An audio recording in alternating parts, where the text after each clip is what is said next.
ಲೋಕಸಭಾ ಅಭ್ಯರ್ಥಿಯಾಗಿ ಮಹಾರಾಜ ಯದುವೀರ್ ಅವರನ್ನ ನಮ್ಮ ಪಕ್ಷ ಆಯ್ಕೆಯನ್ನು ಮಾಡಿ ಇನ್ನು ನಾಮಪತ್ರ ಸಲ್ಲಿಕೆಗೆ ನಾವೆಲ್ಲ ಸಿದ್ಧರಾಗ್ತಾ ಇದ್ದೀವಿ.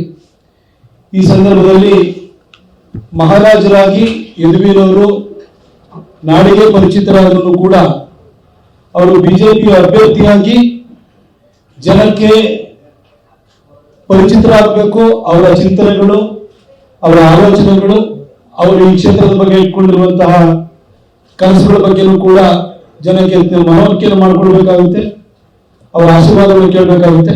ಈ ಹಿನ್ನೆಲೆಯಲ್ಲಿ ಜನರನ್ನ ಏಕಕಾಲಕ್ಕೆ ಇಷ್ಟು ದೊಡ್ಡ ಕ್ಷೇತ್ರ ಇದು, ಕಡ್ಕೋಳದಿಂದ ಕರಿಕೆಗೆ ಹೋಗ್ಬೇಕು ಅಂದ್ರೆ 200 ಚಿಲ್ಲರೆ ಕಿಲೋಮೀಟರ್ ಹೋಗ್ಬೇಕು. ಹಾಗೆ ಕುಟ್ಟದಿಂದ ಕೊಡ್ಲೇಪೇಟೆಗೆ ಹೋಗ್ಬೇಕು ಅಂದ್ರೆ 100 ಚಿಲ್ಲರೆ ಕಿಲೋಮೀಟರ್ ಹೋಗ್ಬೇಕು. ಬಹಳ ದೊಡ್ಡ ಕ್ಷೇತ್ರ. ಹಾಗಾಗಿ ನಮಗೆ ಸುಲಭಕ್ಕೆ ನಮ್ಮ ಜನರನ್ನ, ಮತದಾರರನ್ನ ತಲುಪುವಂತಹ ಏಕಮಾತ್ರ ಸಾಧನ ಅಂದ್ರೆ ಅದು ಮಾಧ್ಯಮಗಳು. ಹಾಗಾಗಿ ನಾನು ನಿಮ್ಮೆಲ್ಲರ ಒಂದು ಸಹಕಾರವನ್ನು ಕೇಳ್ತೀನಿ. ನಮ್ಮ ಅಭ್ಯರ್ಥಿಯಾಗಿರುವಂತಹ ಯದುವೀರ್ ಅವ್ರನ್ನ ಅವರ ಈ ಪ್ರಶ್ನೆಗಳ ಮುಖಾಂತರವಾಗಿ ಅವ್ರನ್ನ ನೀವು ಅವರ ಆಲೋಚನೆಗಳ ಬಗ್ಗೆ ಕೇಳ್ಬೋದು.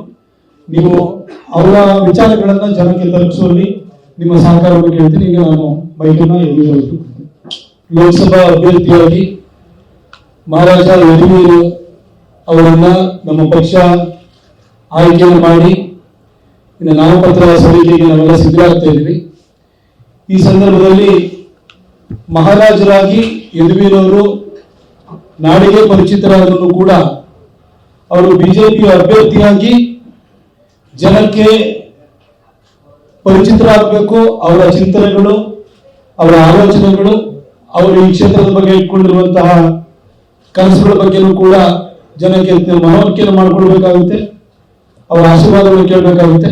ಈ ಹಿನ್ನೆಲೆಯಲ್ಲಿ ಜನರನ್ನ ಏಕಕಾಲಕ್ಕೆ ಇಷ್ಟು ದೊಡ್ಡ ಕ್ಷೇತ್ರ ಇದು, ಕಡ್ಕೋಳದಿಂದ ಕರಿಕೆಗೆ ಹೋಗ್ಬೇಕು ಅಂದ್ರೆ 200 ಚಿಲ್ಲರೆ ಕಿಲೋಮೀಟರ್ ಹೋಗ್ಬೇಕು. ಹಾಗೆ ಕುಟ್ಟದಿಂದ ಕೊಡ್ಲೇಪೇಟೆಗೆ ಹೋಗ್ಬೇಕು ಅಂದ್ರೆ 100 ಚಿಲ್ಲರೆ ಕಿಲೋಮೀಟರ್ ಹೋಗ್ಬೇಕು. ಬಹಳ ದೊಡ್ಡ ಕ್ಷೇತ್ರ. ಹಾಗಾಗಿ ನಮಗೆ ಸುಲಭಕ್ಕೆ ನಮ್ಮ ಜನರನ್ನ, ಮತದಾರರನ್ನ ತಲುಪುವಂತಹ ಏಕಮಾತ್ರ ಸಾಧನ ಅಂದ್ರೆ ಅದು ಮಾಧ್ಯಮಗಳು. ಹಾಗಾಗಿ ನಾನು ನಿಮ್ಮೆಲ್ಲರ ಒಂದು ಸಹಕಾರವನ್ನು ಕೇಳ್ತೀನಿ. ನಮ್ಮ ಅಭ್ಯರ್ಥಿಯಾಗಿರುವಂತಹ ಯದುವೀರ್ ಅವ್ರನ್ನ ಅವರ ಈ ಪ್ರಶ್ನೆಗಳ ಮುಖಾಂತರವಾಗಿ ಅವ್ರನ್ನ ನೀವು ಅವರ ಆಲೋಚನೆಗಳ ಬಗ್ಗೆ ಕೇಳ್ಬೋದು. ನೀವು ಅವರ ವಿಚಾರಗಳನ್ನ ಜನಕ್ಕೆ ತಲುಪಿಸುವಲ್ಲಿ ನಿಮ್ಮ ಸಹಕಾರವನ್ನು ಕೇಳ್ತೀನಿ. ಈಗ ನಾನು ಬೈಕನ್ನ ಯದುವೀರ್